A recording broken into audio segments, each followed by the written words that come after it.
আল্লাহ যাকে ভালোবাসে কিংবা আল্লাহ যাকে ভালোবাসতে চায়, আল্লাহ যাকে প্রিয় বানাতে চায়, তার উপর বিপদ বাড়িয়ে দেয়, মুসিবত বাড়িয়ে দেয়, কষ্ট বাড়িয়ে দেয়, শারীরিক কষ্ট বাড়িয়ে দেয়, অর্থনৈতিক কষ্ট বাড়িয়ে দেয়, পারিবারিক কষ্ট বাড়িয়ে দেয়, বদনাম বাড়িয়ে দেয়, জিল্লতি বাড়িয়ে দেয়, অপমান বাড়িয়ে দেয়, গীবত বেড়ে যায়, দুশমন বেড়ে যায়, আপনরাও পর হয়ে যায়, যাদেরকে খাওয়ায় তারাও পর্যন্ত পিঠে ছুরি মারতে প্রস্তুত হয়ে যায়।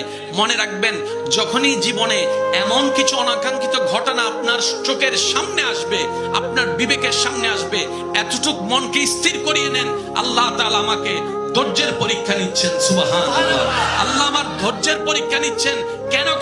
কারণ আল্লাহ তাআলা একমাত্র ধৈর্য ধারণকারীর সাথেই থাকেন।